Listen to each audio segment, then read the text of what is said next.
Welcome back here on Prime Morning. We're still here on Good Living, and we're talking about the range of issues. We just finished the conversation on food poisoning and what you're supposed to be doing to stay out of that. Now, we also have this issue that I mentioned before, the nitrous oxide, a laughing gas that is actually termed. We do not know what exactly this is. We don't know what it's doing out there, but we've got some clarity to give here in the studio. And to help us with that, Ada Alote Papo is the head of substances of abuse department at the FDA, and she wants to help us understand better what this is all about. Good morning, ma'am. How are you doing? I'm good, and you? I'm good. Good to have you here on the show. Great. So you can see I'm struggling to understand it. Understand all this laughing gas and whatever it is. Okay. What are we looking at? Okay.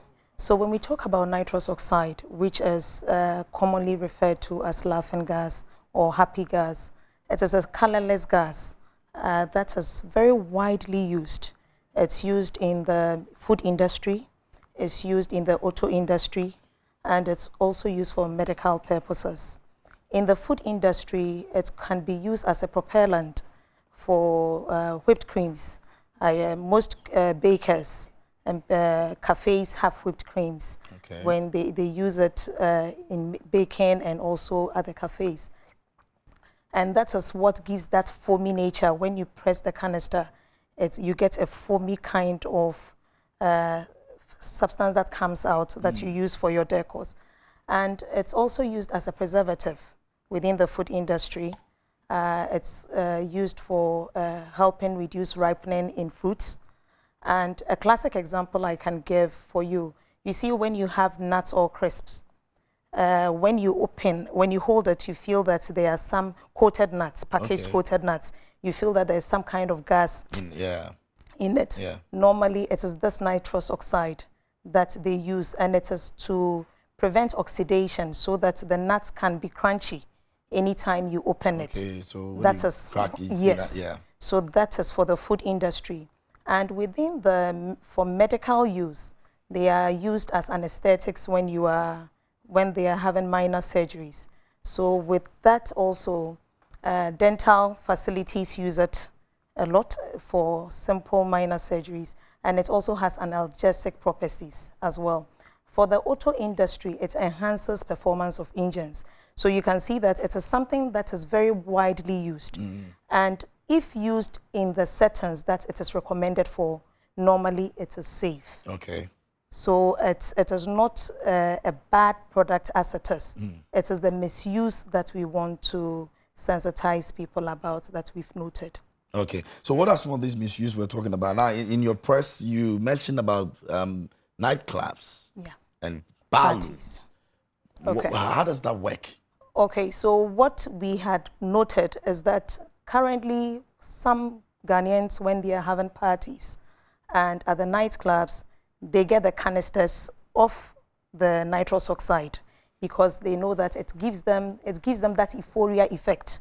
So the gas is then put in the balloon. So sometimes people use the balloon and they inhale through their mouth. And some also use the canisters directly. They inhale directly from the canisters and through their mouth.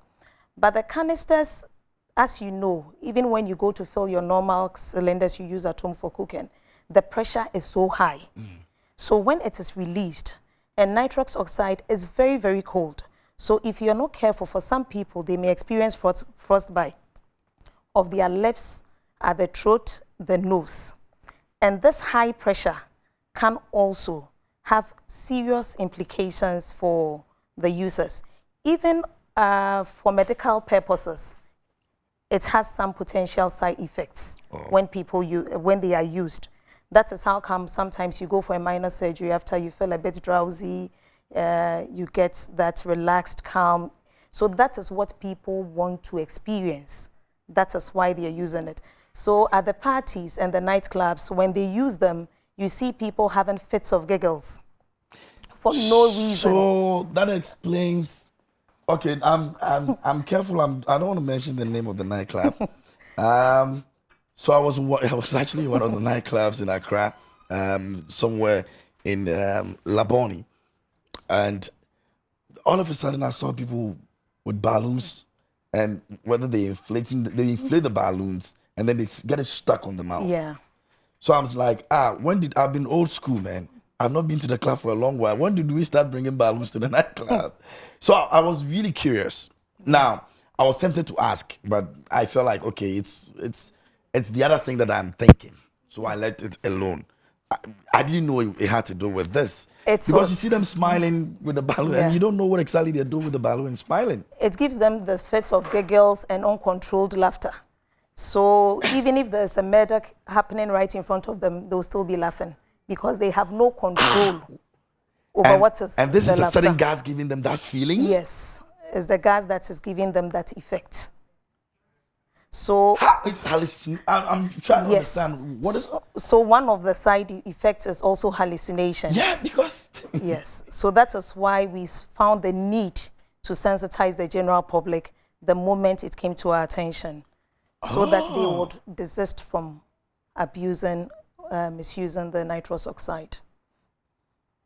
How bad can this get? Like, okay, so we've got on your screens right now. These are some of the things we're talking about right now. The canisters and the balloons. Okay, now I understand.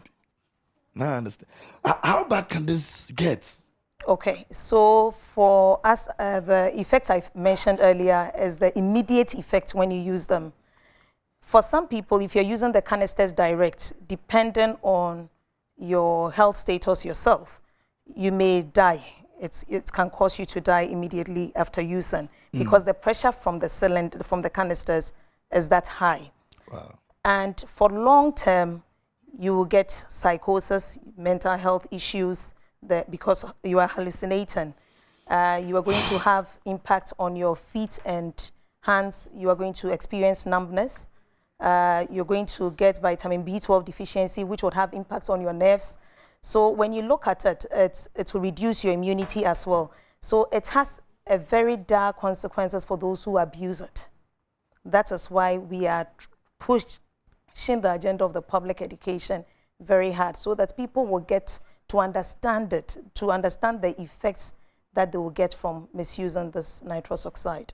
Are we just going to be pushing the idea of making people know about it and stop, or we're going to enforce it to a certain level where people who are engaged in this will get punished or anything like that? Okay, so for now, the moment our attention was drawn to it, we've also notified other government regulatory agencies involved in the regulation of nitrous oxide.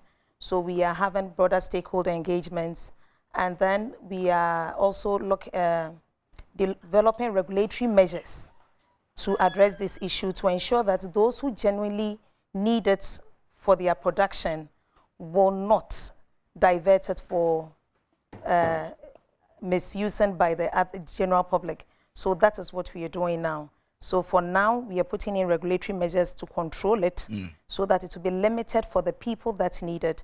And we've also engaged other regulatory agencies involved. Okay. Before we go, how do people reach you if they want to make complaints of this in any form? They can get onto any of our social media handles. They can come in person to any of our offices regionally, the head office, and they can call us as well, and we will respond to it. Okay. Many thanks for giving us clarity on this and also sharing this with us. We're definitely going to make sure that we help you, in the bit of Kevin, this new thing that is happening. So now when I go to the class again and I see balloons, okay, and people are just giggling for whatever reason, I think I would understand and you better call us, what it is. You call us to report. So that we follow up. I'll leave the club before I call you. But Alote Papo is the head of substances of abuse department at the FDA. Many thanks to you for making time for us this morning. We really appreciate you. That's going to be all for Good Living this morning here on the show. I trust that it's been insightful for you. You've learned a thing or two. We took a look at, substance abuse of nitrous oxide and also the issue of food poisoning here on the show. Now, the golden girl, the super duper golden girl, who's been here, and looking all has got a very sweet conversation coming your way. Kobena is in here with us, and there's something special that the two of them will be, talking about. And I want you to be a part of that conversation. So please do stay on here on Prime On. You can send your messages ahead of time. Any question you want to ask Kobena, Golden Girl will be here to put him on the hot seat. So please do stay.